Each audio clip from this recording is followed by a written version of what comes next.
नमस्कार शेतकरी बंधूंनो. मी आज एक निसर्गाची किमया तुमच्या पुढे माझ्या नजरेत आली ती तुमच्या पुढे मांडणार आहे की आपण आता पाहतो आहोत की पॅकिंग पॅकिंग कोणती वस्तू आपण विकत घेतो त्याला आकर्षक पॅकिंग रामदेव बाबाचं मटेरियल येते आतमधलं काही माहित नाही कसं आहे काय, पण मग पॅकिंग अशी आकर्षक आहे की खूप सुंदर पाहत क्षणी असं मस्त चांगलं वाटते ते. ही मानवाला सर्वप्रथम संकल्पना कशी आली असेल तर मला असं वाटते की ही पॅकिंग हे निसर्गाचीच देणगी आहे. निसर्गाच्याकडे पाहूनच पॅकिंग ही कल्पना मानवाला सुचली असेल. त्याचं एक उत्तम उदाहरण, मी आज शेतामध्ये गेलो होतो. शेताची पाहणी केली, पेरणी बाकी आहे, पावसाळ्याचे दिवस आहे, आता लवकरच पाऊस आलेला आहे, पेरणी करायचीच आहे. तर मी माझ्या शेतात गेलो तर मला एक दाखवतो.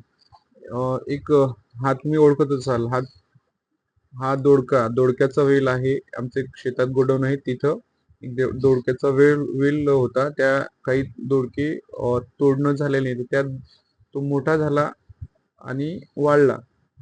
याला समजा दिवाळीच्या म्हणजे 6 महिने 8 महिने अगोदर समजा हा मोठा झाला आणि तिथेच वाढला. तर निसर्गाची किमया बघा की आपण समजा पॅकिंग करून देतो, खूप मोठा खर्च करतो, कंपन्या महाग देतात आपल्याला. निसर्गाची किमया, हे दोडका ह्या वाढला, याच्या बिया जर आपल्याला पाहिजे असतील तर त्या आतमध्येच तयार झालेल्या आहे. म्हणजे हा जो दोडका आहे आता, त्याच्यातल्या बिया एवढ्या व्यवस्थित आहेत की कितीही दिवस पाऊस पाणी वारा ऊन सगळ्यापासून संरक्षण होते. हे पहा, तुम्हाला दाखवतं हे पॅकिंग. हे असं उघडायचं आणि याच्यातून हे पहा, या बिया, या दोडक्याच्या बिया ह्या कितीही दिवस राहू शकतात. आणि हे पहा पूर्ण पाऊस भरपूर आमच्याकडे पाऊस आला, मात्र त्या पावसामध्ये या बियांचं काहीच झालं नाही.